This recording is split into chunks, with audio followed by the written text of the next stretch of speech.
श्री स्वामी समर्थ. नमस्कार. तुमचे सर्वांचे माझ्या यूट्यूब चॅनलमध्ये खूप खूप स्वागत. तुमच्या सर्वांच्या इच्छा मनोकामना पूर्ण होत हीच स्वामी महाराजांच्या चरणी प्रार्थना करते आणि आजच्या आपल्या एका नवीन व्हिडिओला सुरुवात करते. आजच्या व्हिडिओमध्ये आपण जाणून घेणार आहोत तर ते म्हणजे बघा गुरुपुष्यामृत योग.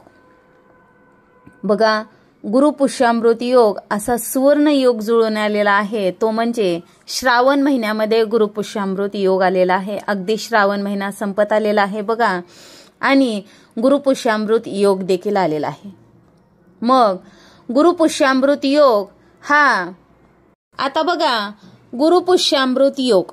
आता गुरुपुष्यामृत योग म्हणजे गुरुवार आणि पुष्य नक्षत्रांचा संयोग. हा योग म्हणजे अत्यंत शुभ मानला जातो.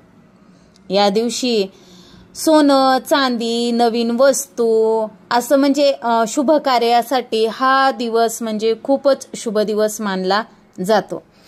या दिवशी सोनं चांदी समजा आपली खूप दिवसाची एखादी आपल्याला प्रॉपर्टी घ्यायची आहे तर मग आपण गुरुपुष्यामृत योगावरती आवर्जून नक्कीच खरेदी करा. गुरुपुष्यामृत योग हा शुभ कार्यासाठी घराची समजा आपल्याला नवीन घरामध्ये राहिला जाण्यासाठी हा असा खूप शुभ योग आहे बघा. म्हणजे आपण अगदी कोणत्याही नवीन कार्याची सुरुवात करू शकतो.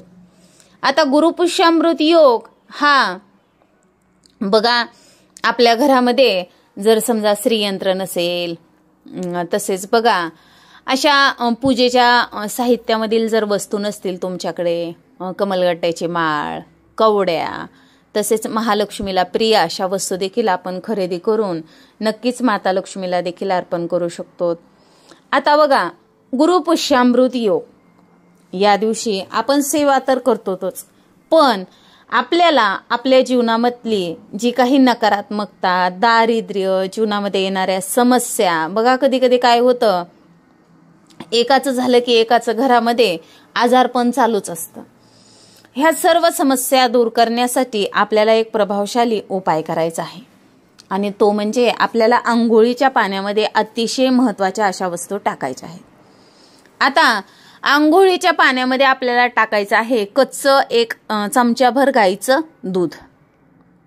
तसेच बघा आपल्याला गुलाबजल टाकायचं आहे गोमूत्र टाकायचं आहे आणि आपल्याला या दिवशी अतिशय महत्त्वाची वस्तू असं म्हणजे हळद.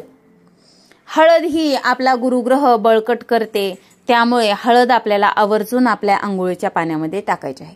मग अगदी लहान बाळ असू द्या किंवा वयोवृद्ध आजी बाबा असू द्या त्यांच्या देखील आंघोळीच्या पाण्यामध्ये आपल्याला या सर्व वस्तू टाकायच्या आहेत जेणेकरून आपल्यातली जी काही नकारात्मकता जे काही दोष आहेत आपल्या एकमेकांमधले मतभेद आजारपण हे कायमचं दूर होईल.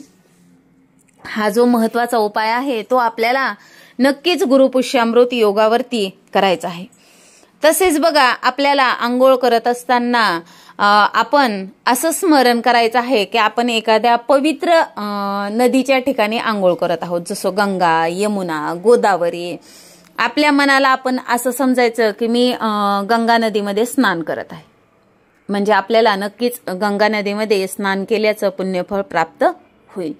अशा प्रकारे बघा आपण आजच्या व्हिडिओमध्ये ही माहिती जाणून घेतलेली आहे. तर तुम्हाला माझा हा व्हिडिओ आवडला असेल तर नक्कीच तुम्ही व्हिडिओला एक लाईक करा शेअर करा आणि असेच नवनवीन अध्यात्माचे व्हिडिओ पाहण्यासाठी चॅनलला सबस्क्राईब देखील अवश्य करा. धन्यवाद.